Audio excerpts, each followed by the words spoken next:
sabi niya sa akin. Kaya wala talaga po akong nagawa. Na bagamat meron din akong konting sintomas, nag-positive din ako kinamagaan dahil nag-test din ako.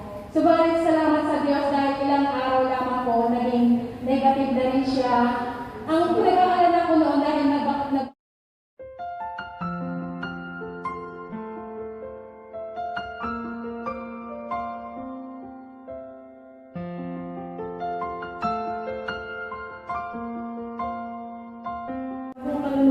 sa dakong ito. Amen. Sa mga oras nito, Sister Marisa, andyan na ba tayong lahat?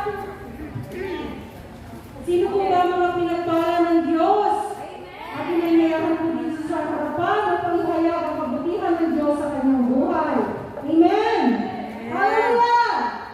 Ayan.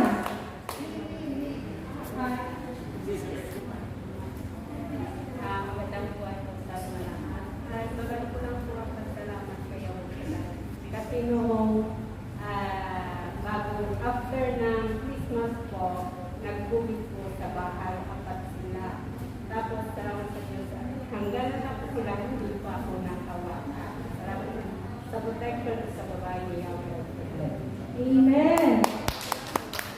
God is good. All the time. God is good. Ayan, ang ating Diyos ay tapat. Tunay na palagi po tayong kanyang iniingatan sa bawat minuto po ng ating buhay. Amen. Kaya po patuloy lang po tayong magtiwala at patuloy po tayong lumapit sa Kanya. Amen po ba? Ayan. Sino pa po ang magbabahagi? Ayan, si Sister. Ayan, ating kapatid. Ano po pangalan nila, Sister? Sister Marian. Papuri po sa ating Diyos sa bahay. Gusto ko lang po magpasalamat kay Lord. Nagkumakuha po siya. Amen.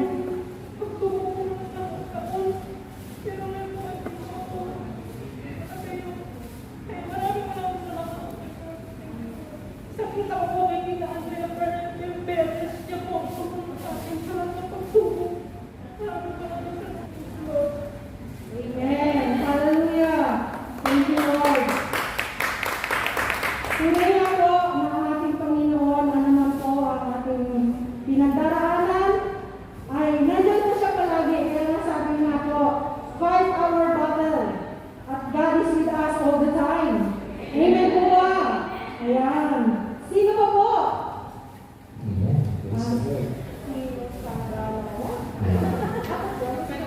Sister Lina, Lina Lorenzana. Welcome din po sa Zoom sa mga sa Maxwell. Praise the Lord. God is good.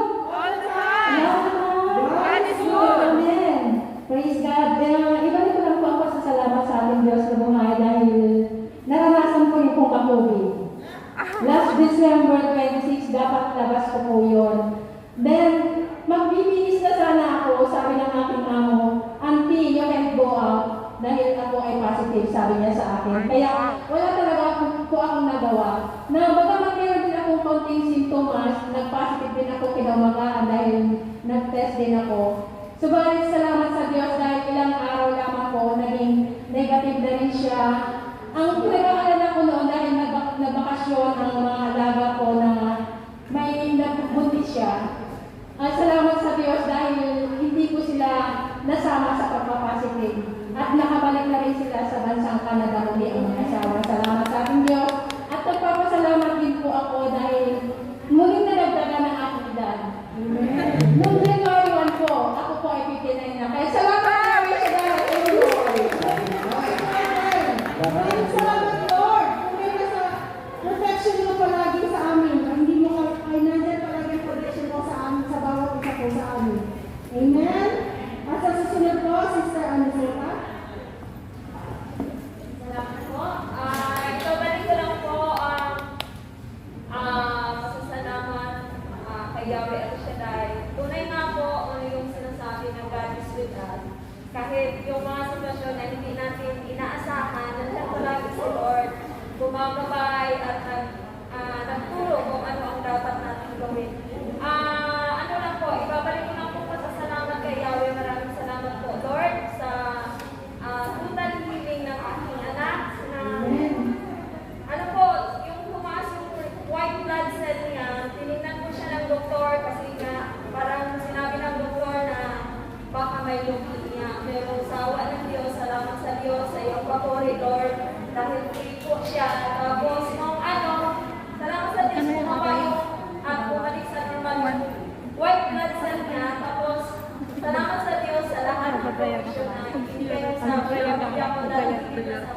hipo mo at patuloy mo pagpapalo sa aming anak, Lord. Maraming salamat. Nagkaroon po ako ng naranasan kung siya binigyan ng pagkakataon na magbago sa kanyang buhay. Kaya maraming salamat. Thank you, Lord. Hallelujah. Thank you, Lord, for your loving kindness to us, Panginoon. Tunay nga po, Panginoon, ikaw ang Diyos na dakilang manggagamot ng aming mga buhay. Amen. Amen po ba? Malakas sa papuri ko sa ating Diyos sa buhay. Amen. Hallelujah. Ang nasusunod po at ating kapatid Sister Rose. Hallelujah. Malakas at sumapot ang bigaya sa mga oras na ito. Pinagpalang araw po sa ating lahat. Binabalik ko lang po ang papuri ko sa salamat kay Yahweh El Shaddai dahil sa pagkakataon na ibigay na ng bakasyon dito ako sa Pilipinas. Nung matagumpay ito, na-enjoy po namin talaga ang pagbabakasyon sa Pilipinas. At gayon din po, pinagpapasalamat ko lang po kay Lord ang paggabay niya sa amin noong December 31 na ipinaranas ni Lord sa akin yung kabisihan ng aming negosyo at nakasagi yung tatay ko ng sasakyan. Hindi magpasettle yung may-ari ng sasakyan at tumuloy kami hanggang sa police station. Ang nanay ko ang nag-deliver ng lahat, lumipat ang mama ko sa isang tricycle upang i-deliver doon ang unang batch namin ng mga kapanin. Salamat sa Diyos dahil hindi man nagpasettle yung may-ari ng sasakyan, pero yung pulis na naghatid sa amin, bali nilagbook lang yung aming kaso. Hindi kami napagbayad ng kahit ano sa LTO or ano man dyan na charge dahil sa nangyaring aksidente. Napakaliit lang, pero hindi lang talaga magpasettle yung may-ari.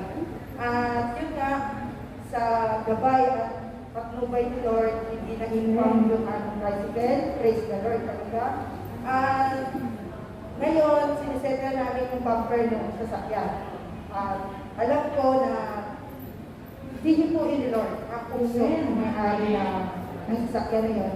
Pinapasalamat ko kay Lord dahil na pinaranas na sa akin doon at parang sa akin, breakthrough yun na pag-o-open niya or paghahanda niya sa akin sa pinakamalaki pang pag-harap sa business na ito sa mga susunod na panahon. Kaya thank you Lord dahil napakabuti mo, napakatapat mo sa mga nagtitiwala sa inyo. Kaya magdadali na kayo sa Lord.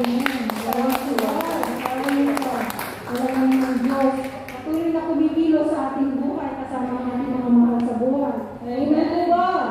At sa mga oras na ito, sister?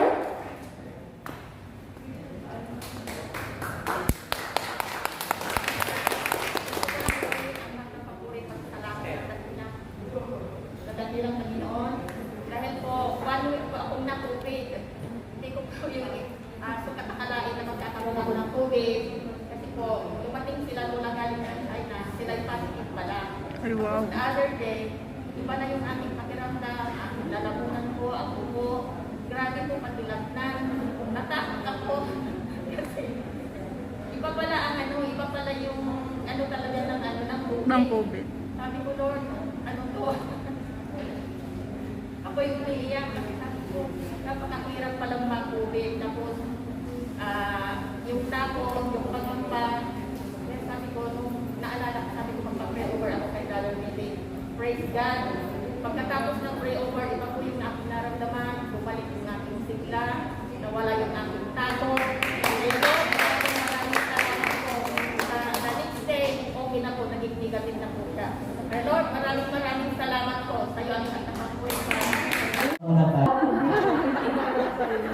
Gusto ko lang ibabalik sa ating Diyos na buhay ang pasasalamat. Sa nakaraang buwan, nagsishare ako dito na ako ay nadapa doon sa Choi Home.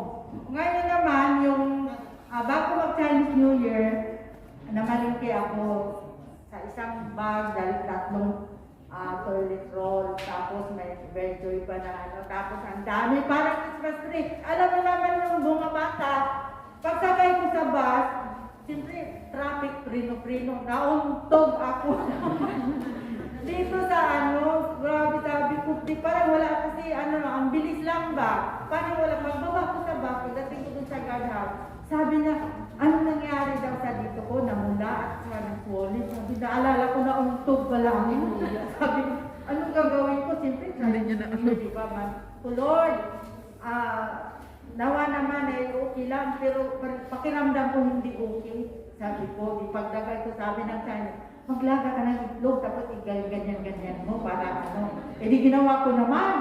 Wala, ganyan-ganyan. Nagkaupo lang ako doon. Sabi ng amo, ano nangyari sa'yo? Na-stop ako nga kasi hindi ako nakahawak sa handrail doon sa kasi ng ganyan. Pagkatapos ng itlog, yung lumamig ng itlog, kinain ko. Kaya pasalamat din ako sa Panginoon dahil okay lang, kinabukasan parang basta okay kasi tulog kasi inalagot sa Disney, dami gagawin iba. Bumabata na tayo. Kahit sobrang ingat, hindi natin maiwasan talaga yung ano. Kaya Lord, maraming salamat po Panginoon. Isang blessing din ba sila kahit medyo pagod pero okay lang. Serve the Lord with gladness. Amen.